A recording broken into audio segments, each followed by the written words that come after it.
Now, it's been a month since ABC radio presenter Josh Zepps quit live on air, saying he was sick of receiving penalties for speaking bluntly.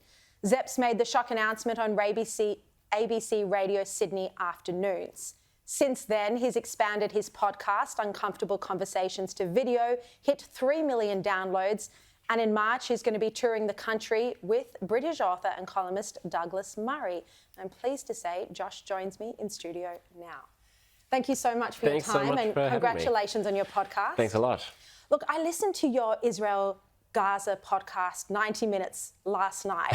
90 minutes of just me ranting, I should say. Well, or thoughtfully ranting, perhaps. It is thoughtful because you actually present both sides in this intellectual discussion that you have, I suppose, with yourself. Well, yeah. I mean, it's a way. I've been wrestling with this, as I think we all have, for months now, and it's been tricky to find a Palestinian interlocutor who I think I'll have a productive conversation with. Most of them don't want to talk to me, and I empathise. I mean, I'm a supporter of a Palestinian state, of two states. I'm the grandchild of Holocaust survivors. I think.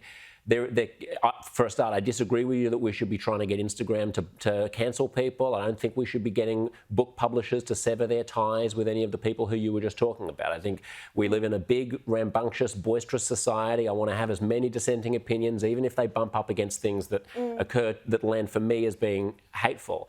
But something's happening at the moment where there's this kind of self-righteous self-certainty that is accompanying people's instinctive desire to be backing the right horse, to be on the right side of history, to be supportive of the poor, disenfranchised, brown-skinned people over the white people who wear suits and went to fancy universities, who own all the bombs and the rockets.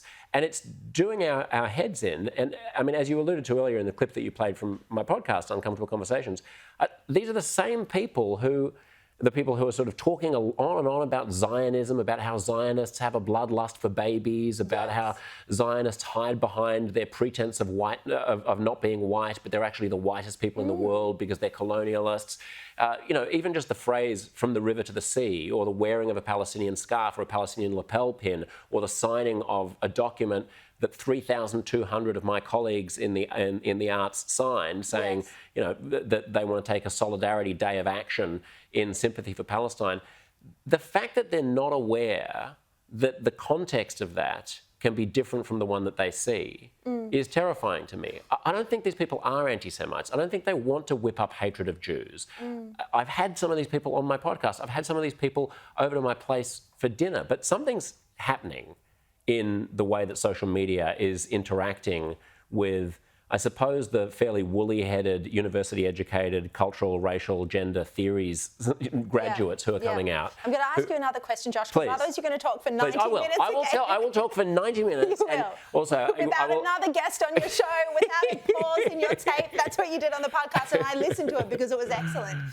But I want to pick up on that point that I played the clip on my show a moment ago, where you talk about how Jews as a minority group, we're constantly told, oh no, that's not anti-Semitic, I'm just criticising Israel. Why is it that Jews are the only group that doesn't actually get to say, hey, I find that offensive? And because as you pointed out, imagine if a man said to a woman, no, that's not sexist. Well, some of these people who are saying this so much online, who are talking about Zionist baby killers, and who, when Jewish people push back on them and say, that sounds a little bit anti-Semitic to me, so they literally go in and they attack these people and they say, you're making that up. I didn't use the word Jew. I'm only talking about Zionists.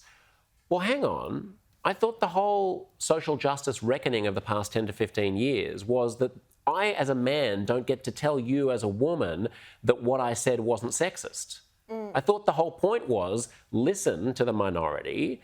I mean, why don't Jews count? In the words of the great Jewish British comic David Baddiel, he literally wrote a book called Jews Don't Count, meaning that by the logic of the new politically correct, some might call it woke kind of social justice agenda, we have a set of rules for all minorities, which is you need to listen to the minority. The traditionally dispossessed people get to tell us, the privileged people, about how they want to be listened to, how they want to be spoken about.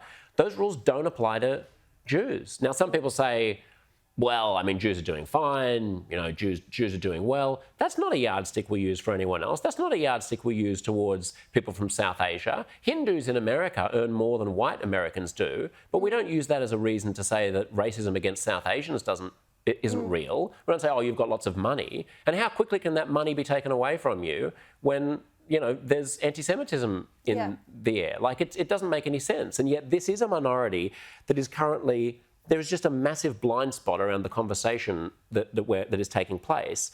Even a phrase like "from the river to the sea." I know people who have signed on to "from the river to the sea." You ask them about it, they think it means that everyone between the Jordan River and the Mediterranean should enjoy self-determination of some kind. Well, if it's going to be that banal, if it's going to be that vacuous, everyone's on board with that. Most Israeli governments since 1948 have been on board with that. Maybe not in the past 20 years when we've had right-wing governments in Israel. Most of the world's Jews are on board with that. But do you not understand that "from the river to the sea" can also sound and maybe be misinterpreted as a call for an Arab-Palestinian state all the way from the river to the sea? What happens to the Jews? How can you not see that there would be the prospect for misinterpretation there? And how can you care so little about the feelings and the violation of this particular minority when you claim to care so much about all other minorities that you steamroll ahead with your demonstrations, your self-righteous demonstrations of Palestinian solidarity that do nothing to help Palestinians, that make you feel good, that pander to your followers, and that essentially victimise and exclude a minority community, the only minority community that you don't care about. And, as we point out, or as you mentioned again in your podcast, only 16 million Jews globally. You also talk about in your podcast how many of your friends, broadly speaking of the left, have been asking you why you haven't been signing petitions and joining protests. Has this been something that you have found difficult to explain to them, or have you been having those arguments? I don't have the arguments mostly. I try to have it on my podcast and people can parachute in and listen to uncomfortable conversations to hear me wrestle with those things because I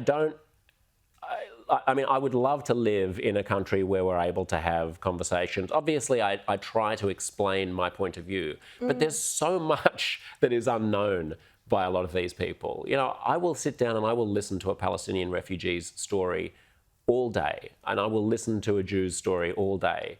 But I don't have a huge amount of time for some privileged person who happens to have a good following on Instagram to sit there draping themselves in the Palestinian flag, telling me that I'm wrong. Like, they don't know anything about the history of the conflict. Yeah, and completely uneducated and don't understand what's happening on the streets or in the community as well. And, especially those mummy bloggers, they try and say that this anti-Semitism is something that the Jewish community is inventing. Well, I think, and to be fair, like let's steelman our opponents and sort of give them the benefit of the doubt, right? I do think that historically, right-wing Israelis and the kind of settler movement, I oppose the settlements in the West Bank, but people who've been very right-wing have tried to hide behind anti-Semitism, and every time there's a criticism of Israel or a criticism of Zionism, they pull the anti-Semitism card, okay? I'm not in favour of that. That not every criticism of Israel is anti-Semitism. But if you're banging on every day about how Zionists like killing babies and Zionists are the ultimate white people and Zionists think they're so special because they're exceptional people, chosen people, we can read between the lines. Come on, this is code. Code, exactly. Josh Zepps, thank you so much for coming on. Is this your first Sky News appearance? First Sky News appearance. There you go, ABC to Sky News. I've loved having you. Thank you so much. I hope you'll come back next year. Thanks a lot, no problem. And good luck for your podcast. Yes. Oh, and if people want to see Douglas Murray, come out in March. Yeah, we love Douglas Murray. Thank you so much.